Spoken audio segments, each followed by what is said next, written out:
पाकिस्तानी सीमा हैदर मामले में बड़ी खबर सामने आई है।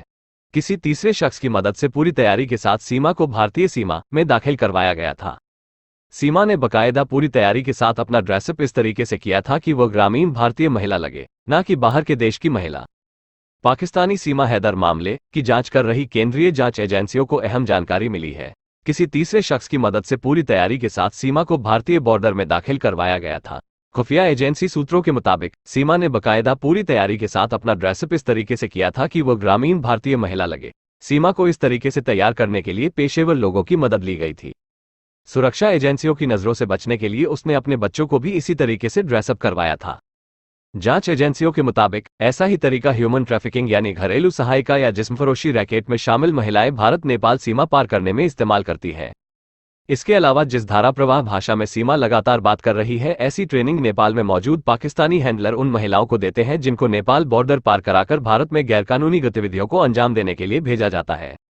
भारतीय खुफिया और जांच एजेंसियों की जांच के दायरे में अब ऐसे एजेंट भी हैं जो इस तरीके की खास तैयारी कराते हैं, भारत में अवैध तरीके से लोगों को घुसवाने में मदद करते हैं।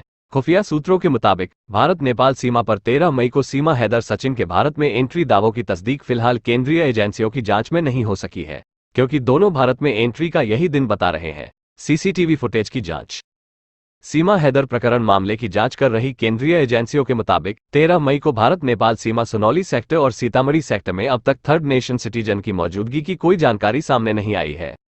भारत नेपाल सीमा पर इन्हीं दोनों जगहों से सीमा हैदर और सचिन द्वारा भारत में एंट्री का दावा किया जा रहा है, जिसके बाद यहां मौजूद रिकॉर्ड और सीसीटीवी फुटेज की जांच की गई है। भारत नेपाल सीमा के सारे बस रूट पर 13 मई को गुजरने वाली बसों के सीसीटीवी फुटेज की पड़ताल की जा रही है, जिसका विवरण सीमा और सचिन ने दिया है।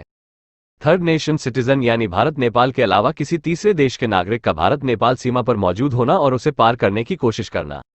भारत नेपाल में मैत्री समझौता होने के नाते इन दोनों देशों के अलावा अगर किसी तीसरे देश का नागरिक यहां पर आता है तो इसकी सूचना तुरंत यहां पर मौजूद एजेंसियों को स्थानीय पुलिस को देनी होती है और भारत की संबंधित एजेंसियां अपनी जांच शुरू करती हैं। इसके अलावा खास मल्टीटास्किंग एजेंसी टीम जिसमें आईबी, कस्टम, इमिग्रेशन, सशस्त्र सीमा बल, फॉरेस्ट डिपार्टमेंट और यूपी, बिहार पुलिस के सदस्य शामिल हैं, उसने भी रिपोर्ट केंद्रीय जांच एजेंसियों को सौंपी है, जिसके मुताबिक भारत नेपाल बॉर्डर पर 13 मई के दिन किसी तीसरे देश के नागरिक को नहीं देखा गया था। भारत नेपाल सीमा पर स्थित चारों आईसीपी यानी इंटीग्रेटेड चेक पोस्ट के रिकॉर्ड की जांच की जा रही है कि कहीं उन जगहों से तो थर्ड नेशन सिटीजन की एंट्री तो नहीं हुई है जिसमें सुनौली, बहराइच और रक्सौल शामिल हैं। वो 10 सवाल जो किसी साजिश की ओर इशारा कर रहे हैं। 1. 4 बच्चों की मां खुद को पाकिस्तान के छोटे से शहर का बताती है, लेकिन पबजी गेम में दिन भर व्यस्त कैसे रहती थी। 2. 5वीं पास मिडिल क्लास घरेलू महिला एक नहीं दो पासपोर्ट क्यों रखेगी। 3. अपने 4 बच्चों को छोड़कर सचिन से मिलने नेपाल कैसे चली आई। 4. यही नहीं दूसरी बार पाकिस्तान सीमा लौटी तो अपने 4 बच्चों के एकदम नए पासपोर्ट कैसे बनवाकर लौटी। 5. उसके पास इतने पैसे कहां से आए। सीमा कहती है उसने मकान बेचा था, लेकिन क्या पाकिस्तान में महिलाओं को संपत्ति में इतना अधिकार है।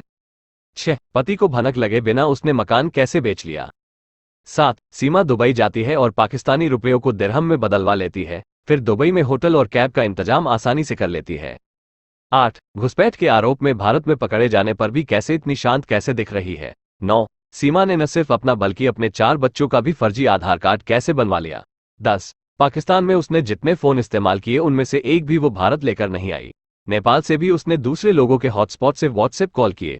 पाकिस्तान में वो अपना पर्सनल लैपटॉप क्यों छोड़ आई। और जानकारी के लिए सब्सक्राइब रखें।